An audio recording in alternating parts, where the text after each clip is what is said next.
Então, voltamos, fizeram? Vamos lá, atividades. Número 1, se havia no Brasil milhões de indígenas quando os portugueses chegaram, por que eles escravizaram povos africanos?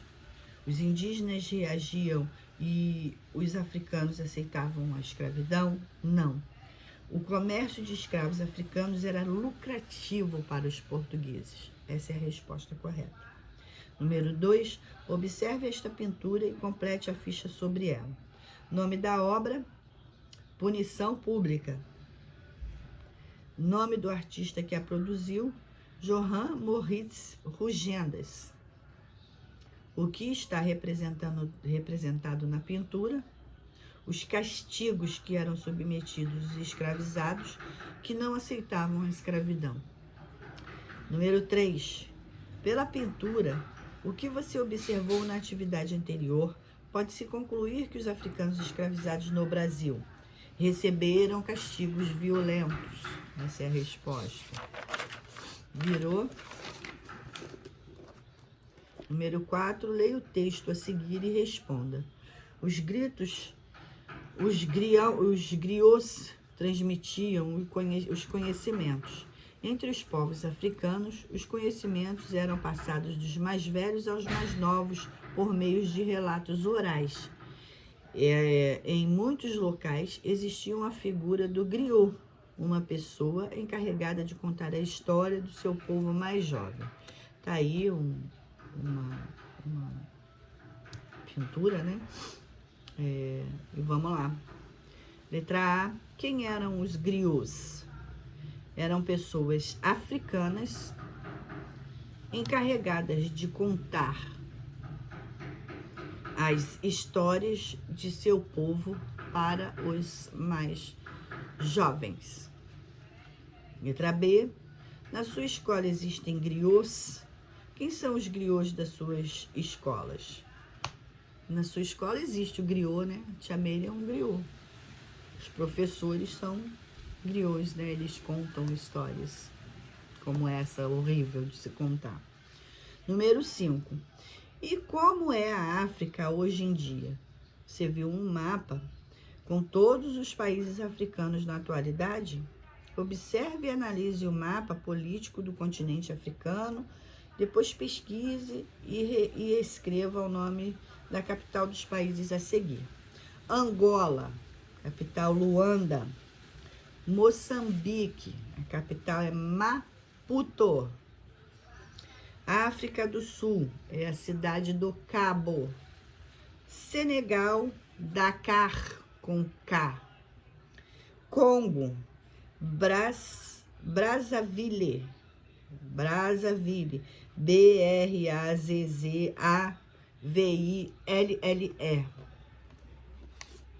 Virou. Número 6.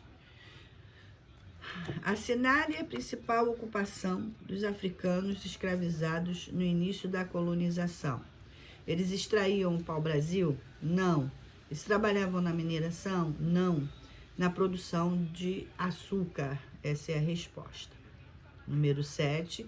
Na maioria das vilas e cidades africanas, existia e ainda existe uma pessoa que conta histórias de seu povo aos mais jovens, com o meio de conservar a memória sobre o passado. Estamos falando dos griots.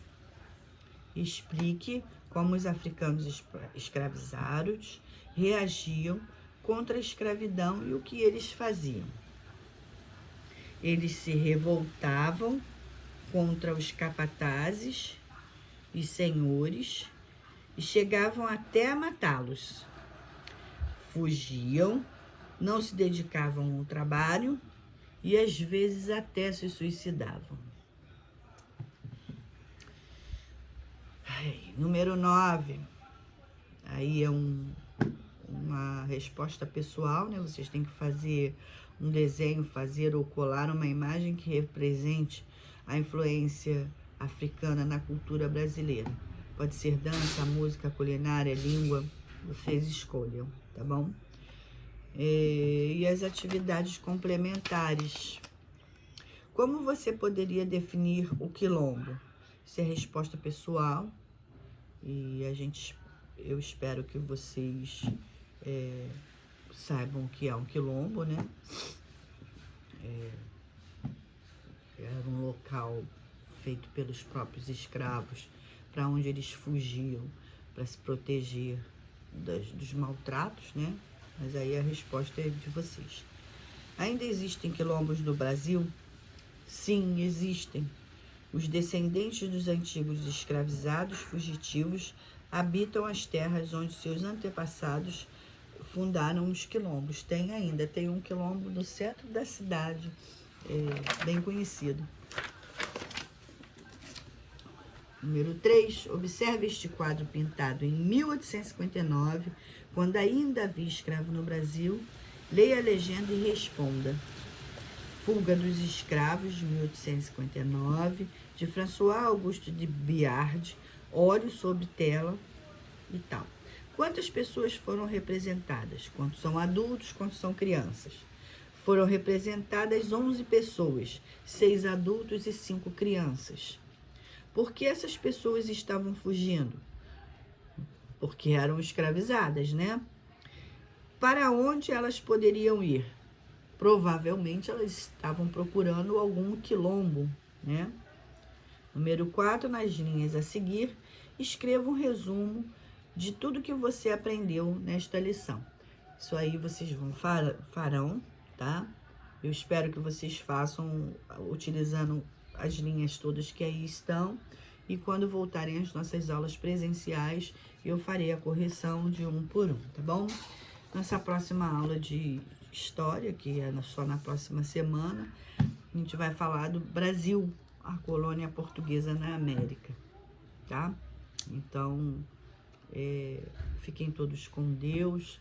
Me desculpem o incômodo da aula de hoje, porque, como eu falei para vocês, realmente me incomoda muito falar sobre isso. É uma coisa que é muito dolorida, e isso aconteceu há muitos anos atrás, mas como a tia Meire falou, infelizmente nos dias de hoje continuam acontecendo. As pessoas continuam sendo racistas, achando que são superiores uns aos outros, porque seja lá pelos meios que eles julguem correto de se achar superior a quem quer que seja, enfim. Então, desculpem, mas é uma coisa que mexe muito comigo. Enfim, fiquem todos com Deus. Em breve estaremos juntos, se Deus assim permitir. Cuidem-se e em breve nossas aulas presenciais estarão de volta, se Deus quiser. Fiquem todos com Deus. Até amanhã.